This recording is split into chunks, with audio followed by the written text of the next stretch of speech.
Deberíamos poder trabajar menos horas que nuestros padres. Si os fijáis en una jornada laboral tipo, trabajamos las mismas y a veces más. Ahora lo hace la inteligencia artificial. ¿Quieres planificar un viaje? Venga, entra con tu clave en Booking. Quiero tener un fin de semana espléndido de amor, pues para París. Pues búscame el hotel, búscame el establecimiento, además haz la reserva. El talento a 500 metros se acaba. Hay un momento en el que si tú creces no vas a poder fichar más gente buena a tu alrededor porque a lo mejor no existe. Les va a costar mucho convivir, humanos con trabajadores virtuales de inteligencia artificial. Bienvenidos a Campus Unir. ¿Qué tal? ¿Cómo estáis? Puede que escuchándome de fondo mientras trabajas desde casa. Si es así, cumples una de las características de lo que muchos vaticinan que será el futuro en el terreno laboral. Que te he dicho el futuro, pero en realidad ya es el presente. Fue una de las cosas que nos quedaron claras del foro titulado Del teletrabajo a la IA, el trabajo en 2025. Tanto el teletrabajo como la inteligencia artificial han dinamitado la manera de relacionarnos profesionalmente, tal y como la conocíamos. En los últimos años, desde la pandemia, los cambios se han producido a una velocidad de vértigo. Es normal que mucha gente tema por su trabajo, pero que sea un miedo comprensible no quiere decir que esté justificado. Más bien, al contrario, más profundo fue el cambio en la revolución industrial y los mismos temores se instalaron entre la población. Todos pensaban que desaparecerían millones de puestos de trabajo. David Blay, periodista y consultor de teletrabajo. 200 años después, y con más tecnología todavía, resulta que tenemos una tasa de empleabilidad más alta que nunca en la historia de la humanidad. Es decir, hay más gente trabajando que no trabajando, en contra de lo que podíamos prever hace 200 años.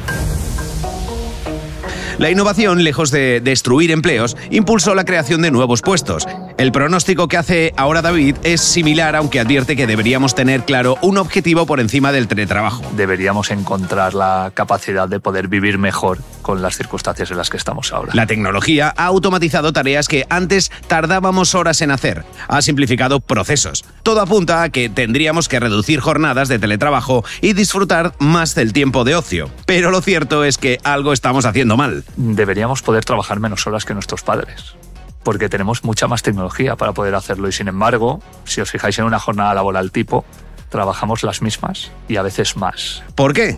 Pues uno de los motivos, sin duda, tiene que ver con los prejuicios. El teletrabajo permite, por ejemplo, que puedas trabajar desde tu destino de vacaciones todo el verano, por ejemplo. Claro que no todos entienden que esto sea una ventaja. David sí lo ve claro. Lo que recibes de pequeño o de pequeña no se te va. Y cuando a ti te dicen que las vacaciones son para estar de vacaciones, te sientes mal cuando estás trabajando en lo que deberían ser vacaciones. Pero, sin embargo, yo me doy cuenta de algo, que es verdad que creo que hay una parte en la que los autónomos y autónomas o personas que trabajan por su cuenta deberíamos ser capaces de parar totalmente en algún momento, que es algo que no es demasiado sencillo, pero aún así, pudiendo ver cómo tus hijas tienen un verano completo siempre que tengas esa posibilidad, y aunque tú trabajes un poco, saber que tenemos las herramientas para no estar trabajando todo el día y poder disfrutar con ellas, en mi caso, creo que es un avance bastante grande. La nueva generación da la razón a quienes priorizan el tiempo de ocio a las oportunidades profesionales. El entorno en el que se mueve una persona que se incorpora al entorno laboral ahora no tiene nada que ver con la situación que se encontraba quien lo hacía en la primera década del siglo XXI. La gran pregunta es, ¿están los jóvenes marcando el camino que debería seguir toda la sociedad? Se está criticando muchas veces por parte de generaciones anteriores de la nuestra, la generación Z, por poner el foco en la salud mental, o por no querer vivir para trabajar, o incluso simplemente por querer ir cambiando de trabajo, porque hay muchas cosas que molan hoy día en las que trabajar y no nos damos cuenta de que nos están dando una lección sobre cómo podría ser nuestro futuro a muy corto plazo. Y si no somos capaces de disfrutarlo, seguramente vamos a tener un problema real. Este problema real podría evitarse tomando conciencia de lo verdaderamente importante, por parte de los trabajadores, por supuesto, que necesitan ser valientes.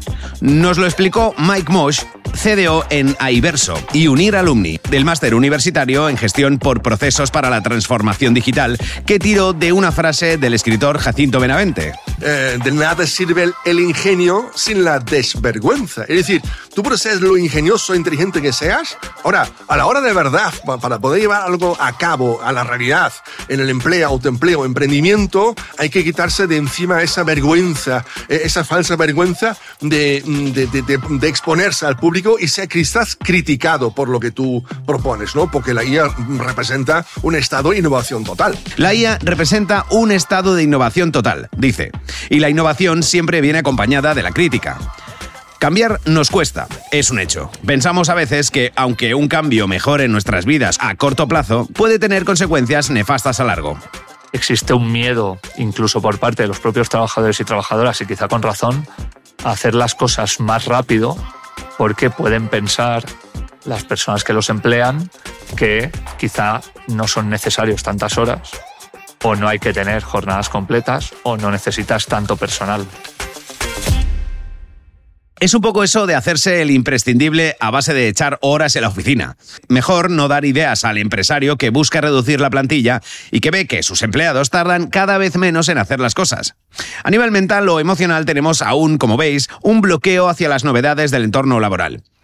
Pero a nivel de habilidades también. No sabemos manejar las herramientas que tenemos a nuestro alcance y eso nos limita. De hecho, es el principal obstáculo que encuentra David.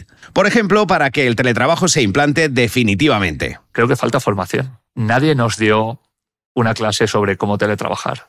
Nadie nos dijo que no es lo mismo estar en una oficina que estar en casa aunque pases las mismas horas.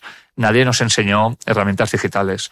Nadie nos dijo que en algún momento tienes que, igual que sales 20 minutos a tomarte un pincho de tortilla cuando estás en una oficina, tienes que hacer lo mismo cuando estás en casa. Nadie te enseñó cómo desconectar si tenías el ordenador al lado. Y eso es un problema muy grande. Tened en cuenta que aprendimos a teletrabajar de un día para otro, en la pandemia, y que la situación no era la ideal. De hecho, la experiencia del teletrabajo no es un buen recuerdo para muchos, que mezclan seguramente las sensaciones negativas de aquel periodo con la presión que suponía tener que adaptarse a marchas forzadas a ese entorno remoto. Ahora ya no es una pandemia la que marca la necesidad, es el mercado, cada vez más globalizado. El talento a 500 metros se acaba. Hay un momento en el que si tú creces no vas a poder fichar más gente buena a tu alrededor porque a lo mejor no existe. O nos damos cuenta de que hoy día el talento está en todas partes y no quiere marcharse. Tengo muchos amigos y muchas amigas de Colombia, de Perú, incluso de regiones españolas que no quieren irse de donde están viviendo. Y son brillantes. Y hay muchas empresas que están perdiendo una capacidad enorme de encontrar a esas personas. Pero incluso te diré más, si eres una empresa que quiere crecer o que quieres dar un servicio de 24 horas al cliente, qué menos que tener gente en todos los países y en todos los hemisferios. El talento está en todas partes y la buena noticia es que la tecnología permite, de hecho, que tengamos acceso prácticamente a todos los rincones del planeta. ¿Por dónde empezamos? Para Mike Mosh, el siguiente paso en el uso de la inteligencia artificial es descubrir que puede aplicarse en todos los ámbitos profesionales y, ojo, personales. Que todos nos dotemos de lo que se llaman asistentes virtuales, que son trabajadores virtuales que te asisten en cualquier área de negocio. El presente es agentes, multiagentes y aquellos agentes además que ya entran en base de datos. Le das las claves, usuario, contraseña y entra en tu base de datos y puede extraer datos. Lo que antes era reservado para la robótica, ahora lo hace la inteligencia artificial. ¿Quieres planificar un viaje? Venga, entra con tu clave en Booking. ¿Quiero tener un fin de semana espléndido de amor? Pues para París, pues búscame el hotel, búscame el establecimiento, además haz la reserva.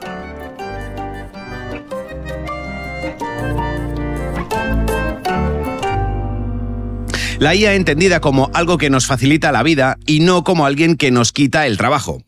A ver, es evidente que la tecnología elimina muchos puestos, seguramente los que corresponden con las tareas más mecánicas, pero siempre tendrá que haber detrás un cerebro humano. Esto va a ser inevitable. Hay un momento en el que habrá cosas que la inteligencia artificial, ya está ocurriendo, haga mejor que nosotros, pero siempre alguien deberá dirigirla. Poned en una balanza el temor que podáis tener a la destrucción de empleo que ya está provocando la irrupción de la IA y el avance que eso supone. ¿Os salen las cuentas? Más allá del miedo que podamos tener a que algunas IAs puedan sustituir a algunas personas, la realidad es que a día de hoy, por lo menos, la mayoría de veces lo que hace es facilitarnos la vida. Le facilita la vida a estudiantes que en lugar de tener que ir a una enciclopedia, pueden preguntar directamente con un comando de voz. Le facilita la vida a personas que tienen alguna discapacidad y que pueden encontrar mejores rutas, por ejemplo, para ir por la calle en silla de ruedas, y facilita muchísimas otras cosas.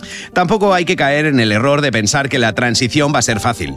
Si la convivencia con una familia o con una pareja, a pesar del temor, es complicada a veces, ¿cómo no va a ser duro acostumbrarse a la presencia de este ente extraño, recién llegado al mundo empresarial? Les va a costar mucho convivir humanos con trabajadores virtuales de inteligencia artificial. Ese es el mayor reto de todas las empresas. Oye, en mi equipo ahora tengo 5, 3 reales y 2 fakes. No, que no son fakes, sino que son agentes virtuales especializados en la materia. ¿Esto cómo lo dirijo yo? Al menos humanos y máquinas nos pelearemos por librar los puentes. Nos tocará a nosotros, ¿no? Aclaro que voy con los humanos, que con lo que está avanzando esto, yo podría ser perfectamente una voz generada por un sistema de inteligencia artificial. Pero no, os lo prometo. ¿Será ese el futuro de este podcast? Podría ser. Lo veremos, o lo escucharemos más bien. De momento, hoy toca despedirse con una reflexión que nos dejó David Blay y que resume el cambio de mentalidad que tenemos que asumir en este nuevo escenario que se nos presenta. Yo intento explicarle a la gente que hacer bien las cosas no significa que no te esfuerces. Al contrario, si eres capaz de trasladar un trabajo de 4 horas a un trabajo de media hora, te has esforzado en ser capaz de conseguir esa circunstancia. Y me parece que es algo importantísimo en estos momentos. Me lo apunto y con esto terminamos el resumen de lo que fue nuestro foro UNIR titulado Del teletrabajo a la IA, el trabajo en 2025. Os recuerdo que podéis ver el foro completo en el canal de YouTube de UNIR. Es todo. Nos escuchamos pronto en una nueva entrega de Campus UNIR, donde nosotros ponemos las respuestas y tú pones la curiosidad. Ese es el trato. Hasta la próxima.